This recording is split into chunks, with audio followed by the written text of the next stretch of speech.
Welcome to the show. And please tell me where you're watching this video. Leave your reply in the comments below. The world did not change with a gunshot or a speech. It changed with a stamp, a single policy line. Signed in Washington on the 16th of December, 2025. Took effect on the 1st of January, 2026. And suddenly, the map of movement hardened like wet cement. Names were grouped. Passports were judged. Whole peoples were treated not as individuals, but as categories of risk. Then, almost immediately, something rare happened. Mali and Burkina Faso answered with reciprocity. Quiet, administrative, unromantic. No theatrical outrage. No pleading for exemptions. Just a mirror held up to the most powerful travel document on Earth, forcing a question that borders are designed to hide. When one side can refuse the other without explanation, is that security or hierarchy? Stay with us. This is more than a headline. It is a hinge in history. Subscribe now and keep watching to the end. Because this story is not really about airports. It is about dignity. It is about who gets to walk the global road as if it belongs to them, and who is stopped at the gate again and again until hope turns to indifference. And once indifference spreads, power loses its gravity. So what kind of system makes exclusion feel normal until it is reflected back? It began the way modern power often begins, not with a drumbeat, but with paperwork. On the 16th of December, 2025, the United States issued a presidential proclamation to restrict and limit the entry of foreign nationals, framing the move in the language of national security and public safety. The policy was scheduled to take effect on the 1st of January, 2026. To many viewers, that sounds familiar. Another iteration of a border hardening, another list of countries, another season of headlines. But the details matter, because details are where hierarchies hide. According to a Congressional Research Service summary, the proclamation broadened restrictions to nationals of 39 countries, plus individuals traveling on Palestinian Authority-issued travel documents. It also built on an earlier proclamation from the 4th of June, 2025. This was not a single lock on a single door. It was a system of doors, arranged in tiers. And within that tiered structure, some states were placed under the harshest category, what observers described as a total suspension of entry or visa issuance.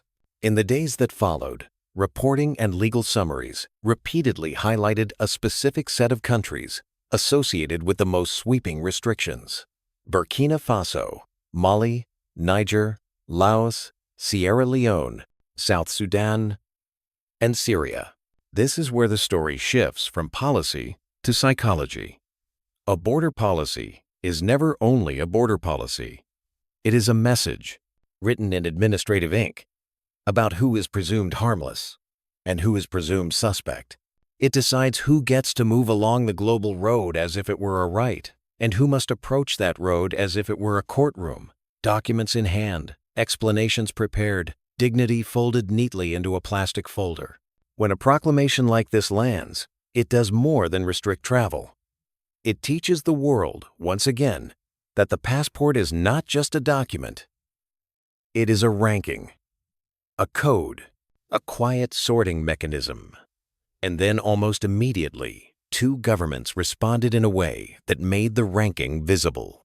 A legal monitor summary from the Law Library of Congress notes that Burkina Faso issued a communiqué on the 30th of December 2025, and Mali issued a communiqué on the 2nd of January 2026. Both referenced the principle of reciprocity in adopting measures directed at United States citizens, an answer framed not as theater, but as symmetry. This is the part many audiences did not expect, because it was not delivered with the usual diplomatic music. No grand summit, no months of negotiation, no ornate language about friendship and shared values. just a plain signal. If you apply a rule to us, we will apply an equivalent rule to you. News reports described the announcement as retaliatory or tit for tat, an explicit response to Washington's new restrictions rooted in reciprocity.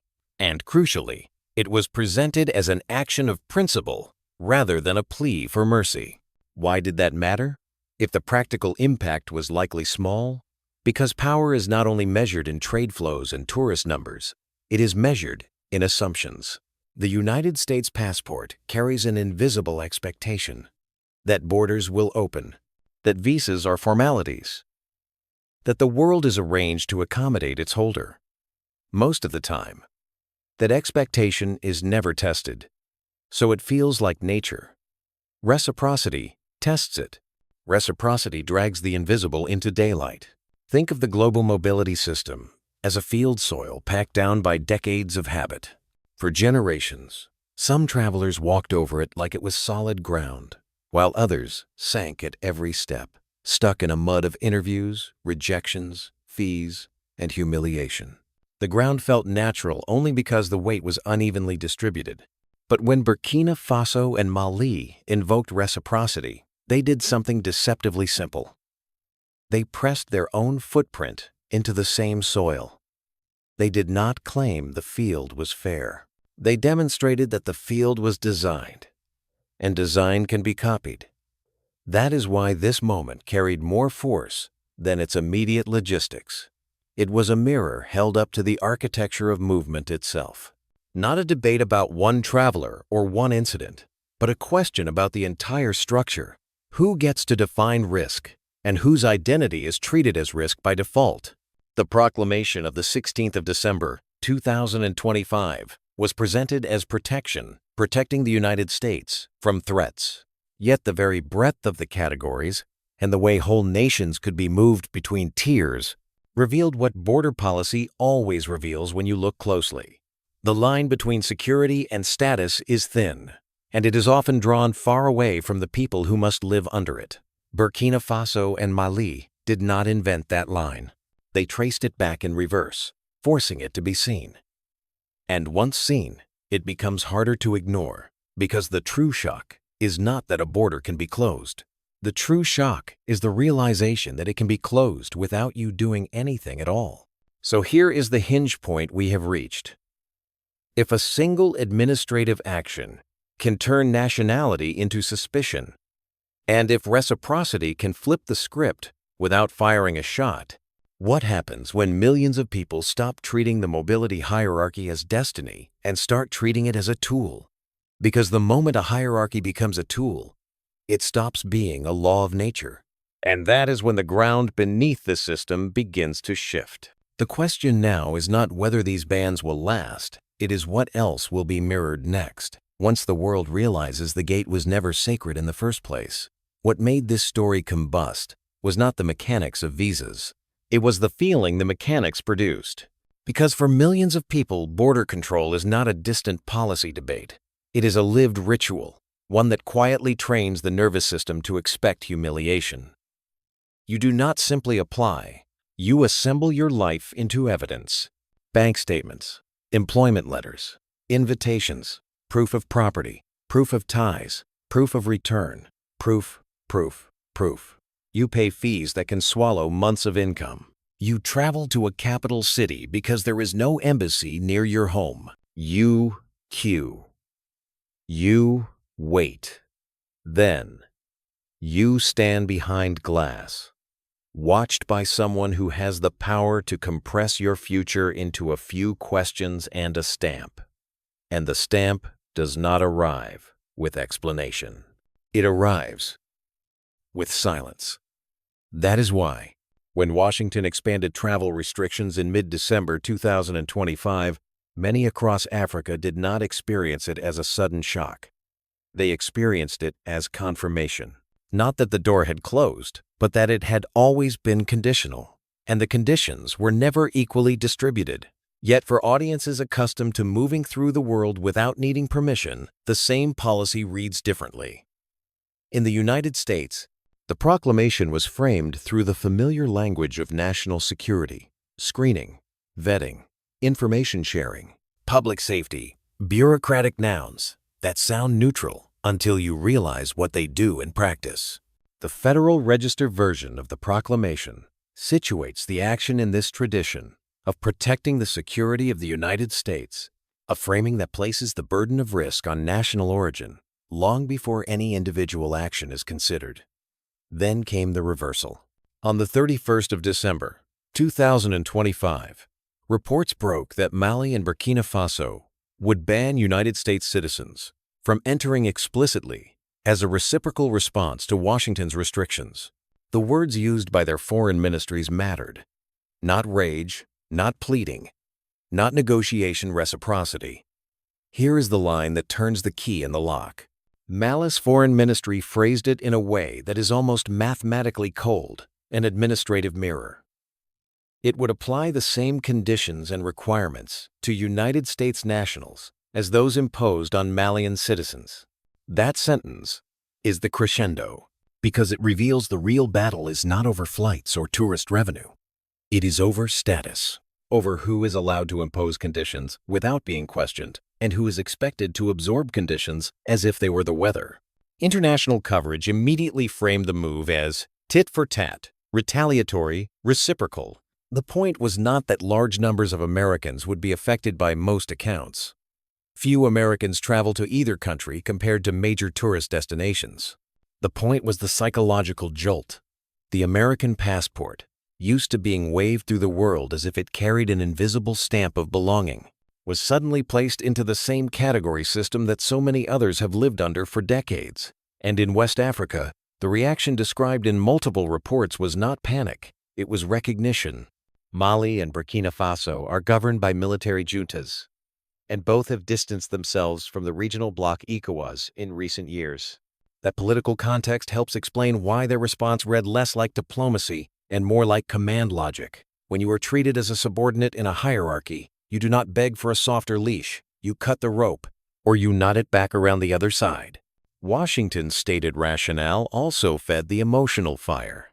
Coverage noted that the United States cited instability, armed groups, and violence in the region, language that may sound like prudence in one ear, but in another ear can feel like a single brush dragged across vastly different lives, cultures, and intentions. So the crescendo became a collision of two truths. One truth is institutional. States have the legal power to restrict entry, and the United States justified its policy as security-focused governance. The other truth is human. When policies treat nationality as suspicion, they reshape dignity. They teach people what the world thinks of them without ever saying their names. This is why the story caught fire online and in newsrooms. Because it made the hierarchy legible. It showed that the global mobility system is not simply how the world works. It is an arrangement that can be copied, mirrored, and crucially reversed. And once reversal becomes imaginable, something changes inside the audience. Not at the border, not in an embassy queue, not on a runway, in the mind. Because the most powerful form of power is the kind you do not notice. It is the kind that feels like nature. The moment you notice it, the spell weakens. The moment you feel what it is like to be classified purely by a passport, purely by birthplace, the architecture stops looking neutral and starts looking designed.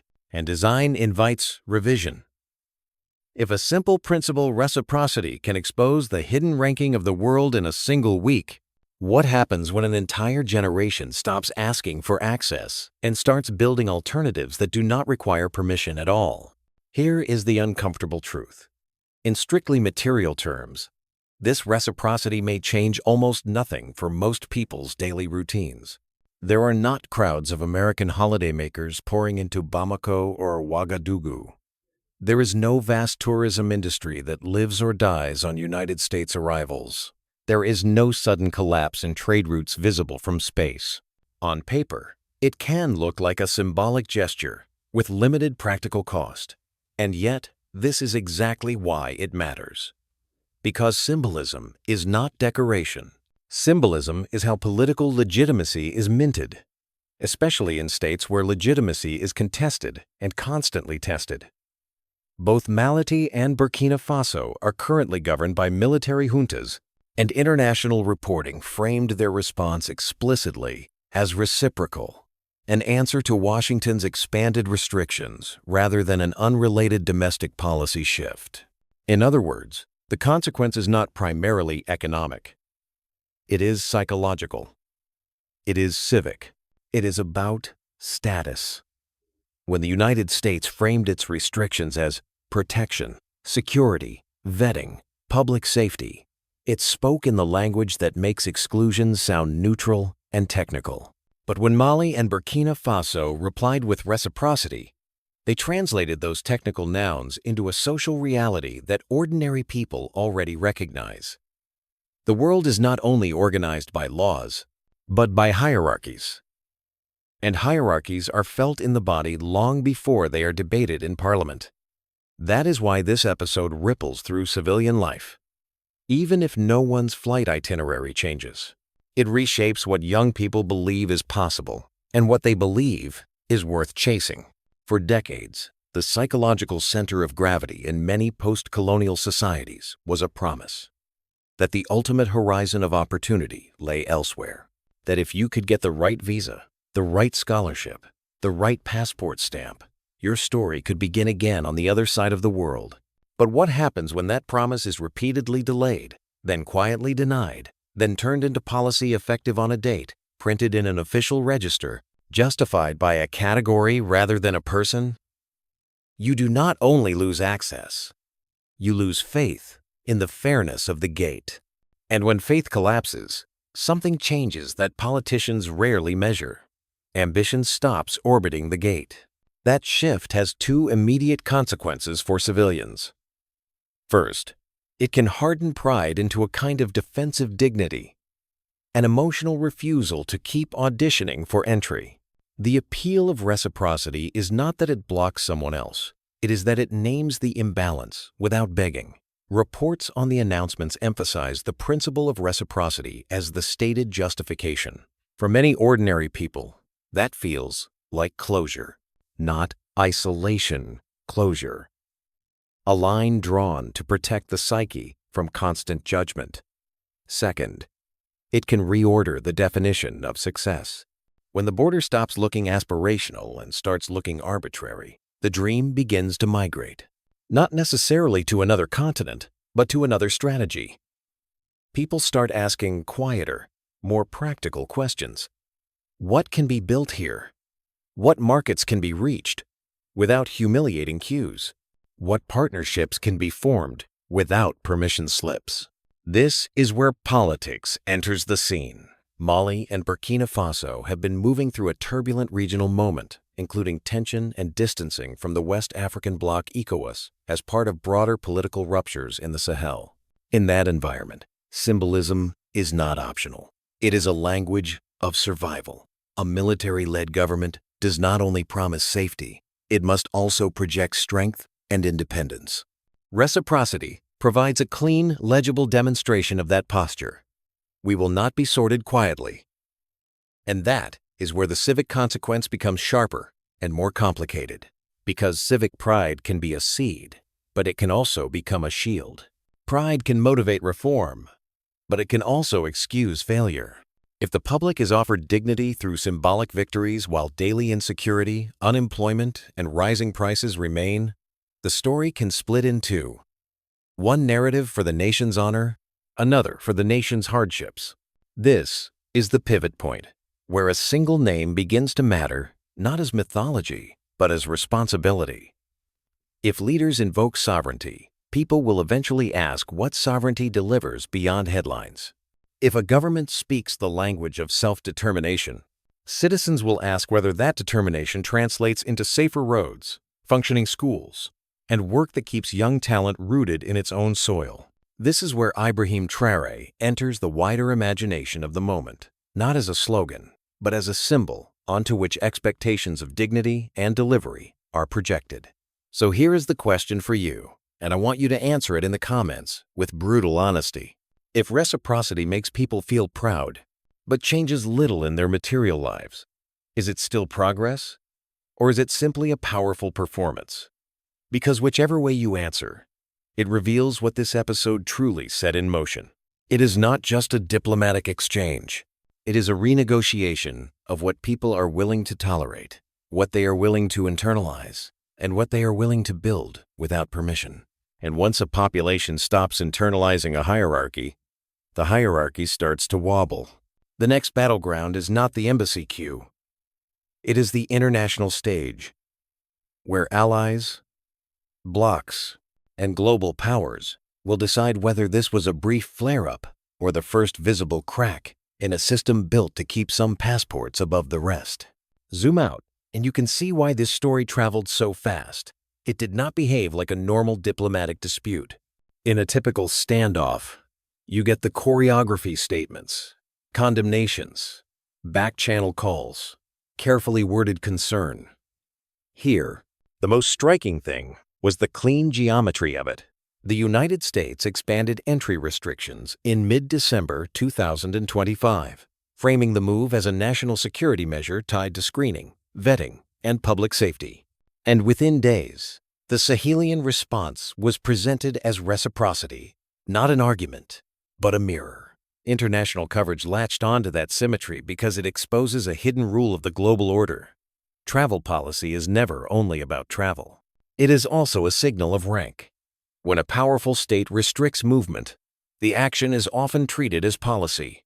When a smaller state responds in kind, it becomes provocation. That double standard is precisely what reciprocity disrupts. It forces the world to admit out loud that the passport system is not merely administration. It is hierarchy, disguised as procedure. And this time, the hierarchy had context. Multiple reports noted that Mali and its neighbor, Burkina Faso, are governed by military juntas, and that both have distanced themselves from the regional bloc ECOWAS in recent years. That matters, because it shapes incentives. A civilian government may prioritize reputation management, soften the blow, negotiate exemptions, protect optics. A military-led government often prioritizes perceived strength and internal legitimacy. Prove that you will not absorb, downgrade, in silence. From Washington's side, the rationale was also framed in broad, structural terms. The expanded restrictions were justified publicly, with references to instability, violence, and the presence of armed groups in the region, alongside claims about deficient information needed for screening and vetting. That framing is powerful because it shifts the burden. The individual is no longer assessed first. The category comes first. In other words, the person arrives already pre-labeled by origin. And here is where the international lens becomes sharper.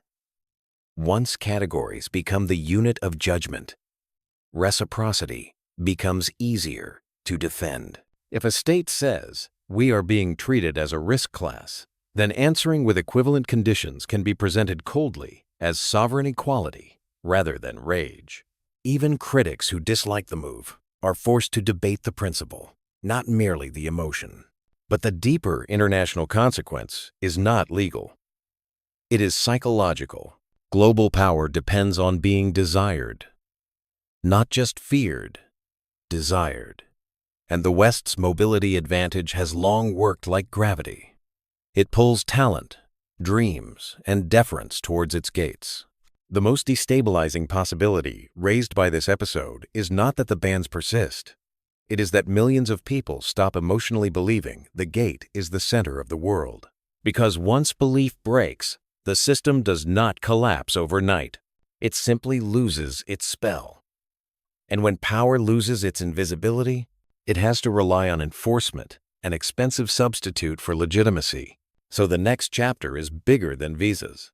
If reciprocity can make the hierarchy visible in a single news cycle, what happens when countries start redesigning the map of partnerships, trade routes, regional blocs, and security alliances without waiting for approval from the old gatekeepers? There is a temptation to treat this entire episode as a brief flare-up, an exchange of restrictions that will quietly soften once the headlines move on. But that temptation misunderstands what actually shifted. The most important change was not written into a visa form. It was written into perception. Once people see a hierarchy as something that can be mirrored, the hierarchy no longer feels like fate. It feels like design. And when something feels designed, it can be redesigned. So what comes next? In the short term, the risks are real. Reciprocity can harden into a cycle. A policy mirror can become a policy maze. More paperwork, more uncertainty, more friction for ordinary travelers caught between governments. It can also narrow diplomatic space, making cooperation in areas like security, humanitarian access, and professional exchange more complicated than it needs to be. And in the Sahel, complication is not a luxury. The region faces armed violence, displacement, and deep economic pressure problems that cannot be solved through symbolism alone. This is the danger line. When a government uses sovereignty as a shield, it may be tempted to offer pride as a substitute for delivery. But there is another path, one that turns dignity into construction rather than posture. If the old model was dependence, the new model must be capability.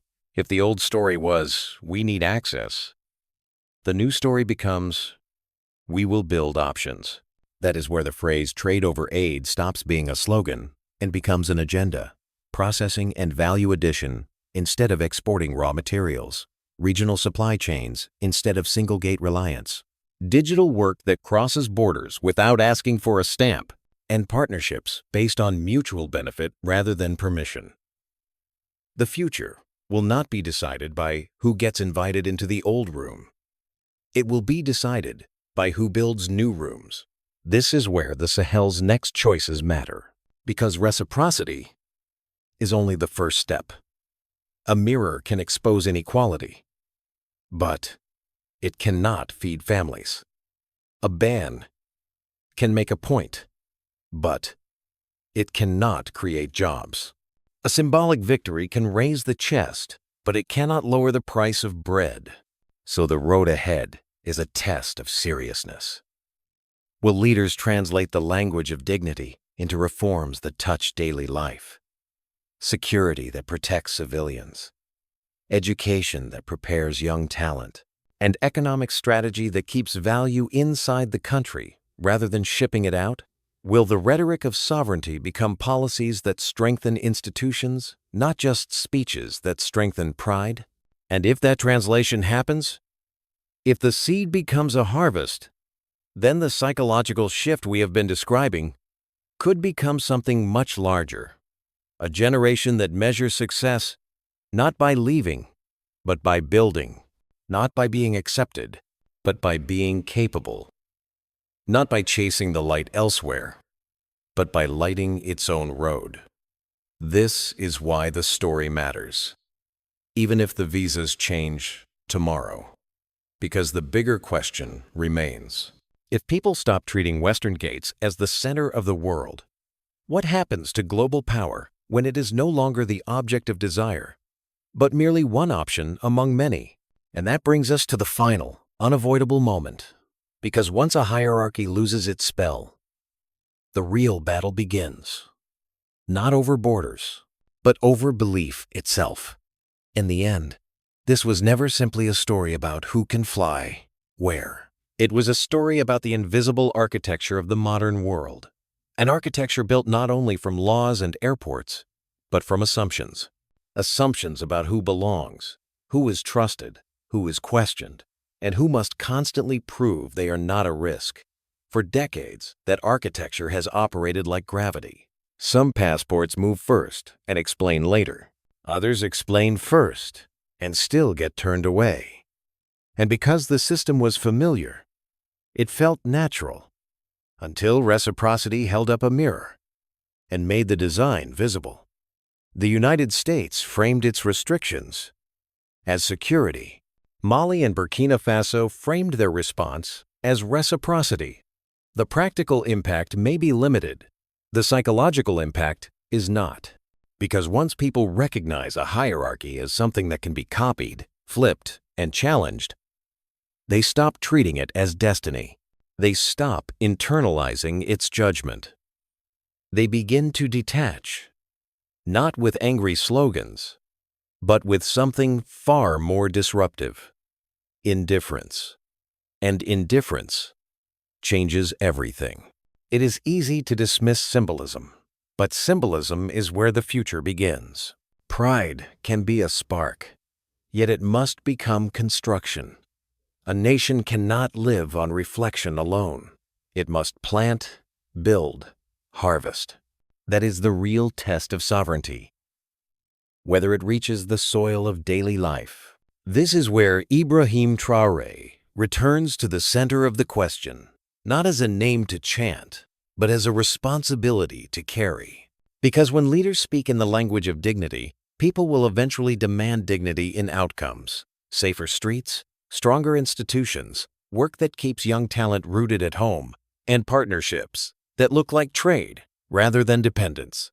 Ibrahim Traoré cannot be merely a symbol. Ibrahim Traoré must be measured by what changes after the speeches end. And what about Burkina Faso? Burkina Faso sits at the heart of this moment precisely because it forces the world to confront a basic principle. Equality is not a favor. It is a standard. If a rule can be applied to one side without explanation, it can be questioned and mirrored by the other. So here is the final question I want to leave with you. If millions of people stop believing Western gates are the center of the world, what happens to global power when it is no longer desired? If this story made you think differently, do not watch in silence. Share your view in the comments. And if you want more stories that follow dignity, sovereignty, and the road ahead, subscribe and stay with us. The next chapter is already being written by those who have decided they will no longer ask for permission to have a future.